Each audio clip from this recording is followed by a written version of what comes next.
take instruction from the corners. That's always an interesting thing as a coach when you have first-time fighters. Can they listen? Can they adapt? Oh, big takedown from KJ, and goes to mount, and he does. He succeeds in mount. Good punch landed in close there. This is a bad spot for Daniel. He's turning his back. That is not the way to go. But, oh, he's going to go out the back door, and he does. Grabs a single and returns it and is rolled.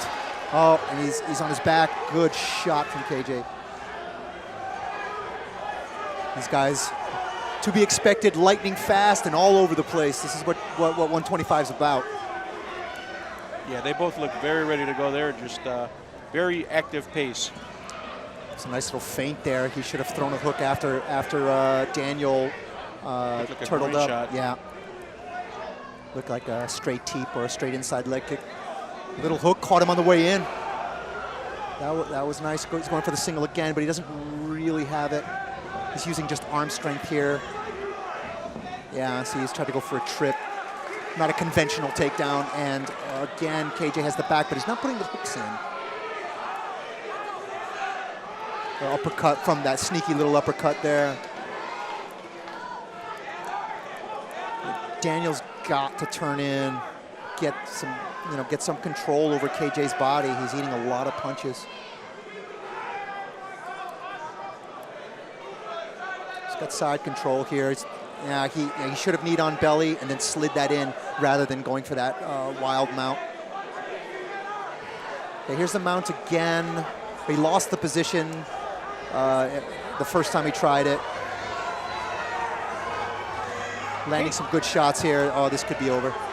KJ seems to be a more explosive fighter. He looks very, very explosive. Yeah. Looks like he's hitting with some power. And Daniel finding ways to kind of stay in this, but keeps finding himself back here. He shouldn't bother striking from the bottom. He should be hip escaping or trying to sneak out the back door like he did the first time. But this is exhausting. This is grueling. There's no easy way to do it. Going for the armbar. No, doesn't have it. Oh, he's adjusting. He's out. A good hammer fist there from far away. Now Daniel's got what looks like a side mount. He hips down.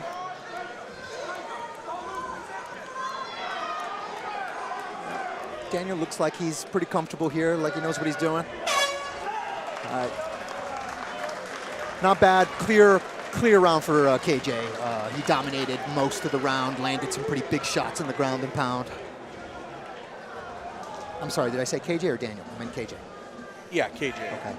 Suddenly I had forgotten who I was talking about. I'm getting old. Did I say that? Yeah, I'd have to say KJ won that round. Yeah, that's an easy 10-9 for KJ. Daniel has got to keep it off the ground. He's not winning the wrestling matches. KJ has a background in computer and marketing, so he seems to be one of the more cerebral fighter. Yeah, he seems very tactical, and he's not just going wild, and he's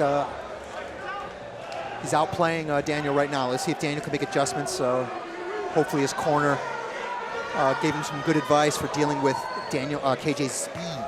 Speed is a big issue right now.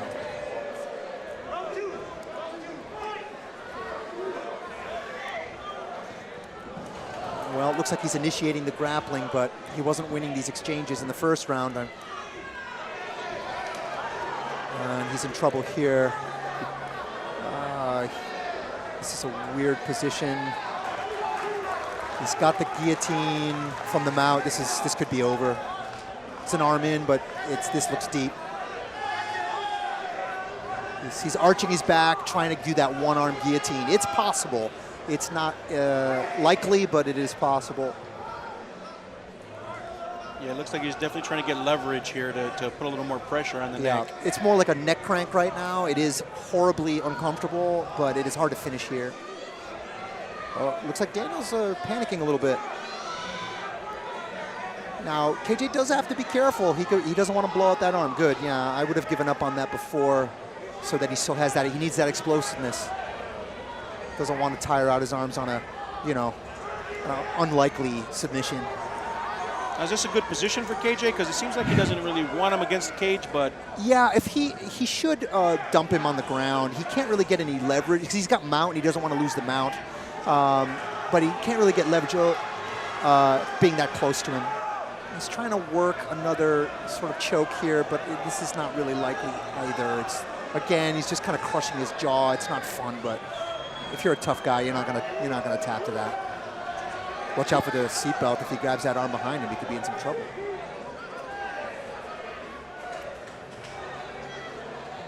Again, if I'm Daniel, I'm giving up on that single. That single has not worked for him at all.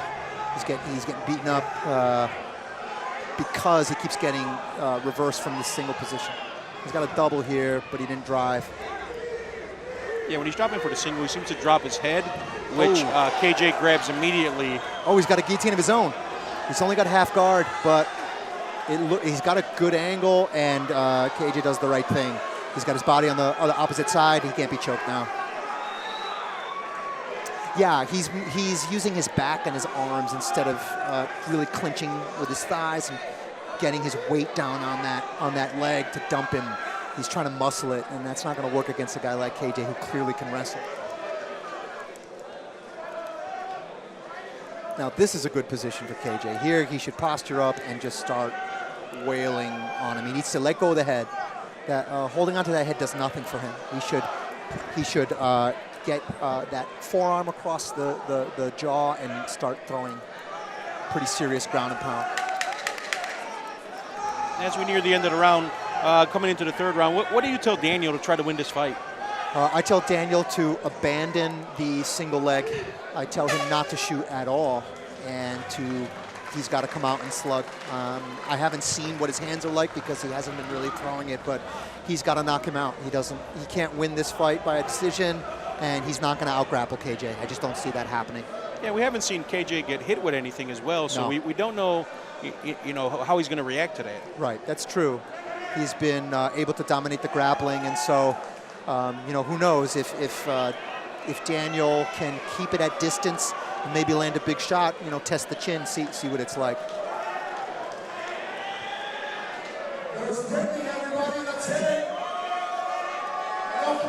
But that's the thing about being mounted, you know what I mean? Like, you're not just getting out-grappled, you're being exhausted as well, Like, when you get out-grappled, depending on the positions, the guy out-grappling you might be just as tired as you, but not when you're in the mount all the time. Like, you're the one that's losing that energy-wise. Yeah, as well as the weight, being pressed on your stomach and... Yeah. I mean, Daniel's a tough guy. He's hanging in there, and he's got a shot, but he's got to change it up. He can't... If he goes for that single again, we're going to see this the same thing we saw in rounds 1 and 2. All right. Looks like he's trying to strike. That's good.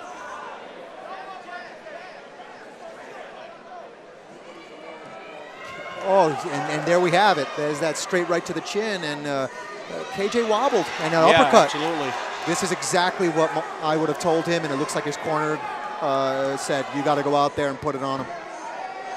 And KJ goes for that guillotine again. You don't want to strike with him, which is smart, and it's tight this time. Yeah, you could see Daniel wincing a little bit. Yeah, and if you're KJ, you don't care now, right? This is the last round, so you'll go all in and see if you can get the finish.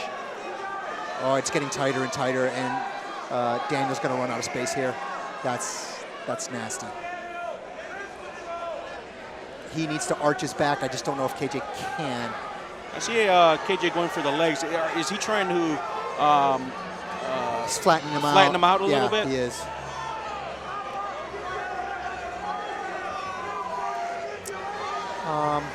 Again, yeah, this is not going to happen. Ground and pound him. I mean, just start raining down punches.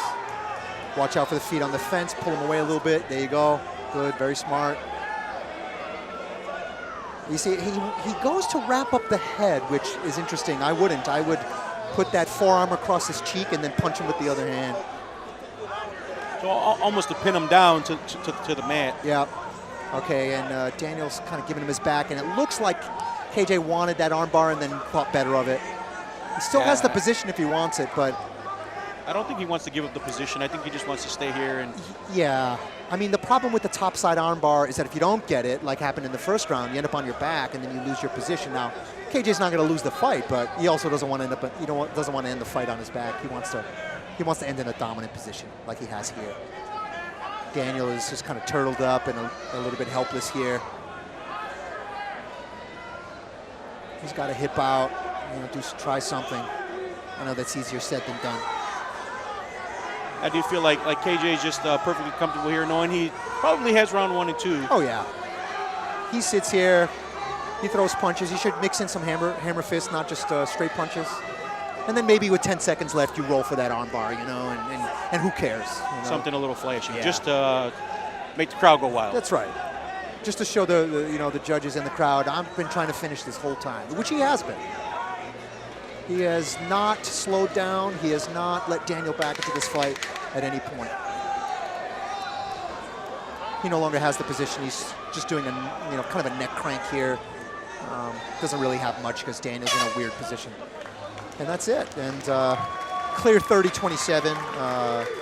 That was all KJ Marshall all day. Daniel's a tough guy. He hung in there, had some moments, but especially the early third round, he hit him with that clean right hand, and he wobbled KJ a little bit, but KJ took him where he was dominating the fight on the ground and finished strong there. Yeah, definitely. The corner of Victory Martial Arts, they definitely told him what to do in the third, and he tried to utilize that in the beginning of the round, but yeah, well, he had to know that if he connected clean, that KJ was going to take him down, which is exactly what happened. But it does make you wonder if in the second round he had come out, striking instead of trying to wrestle. Who knows? The color of the fight may have been quite different. Once again, to the judges, here it is, the winner by unanimous decision, 30-27. Let's hear it for KJ Marshall. Yeah, he clearly won all the rounds. Yep. And the referees agreed. Right.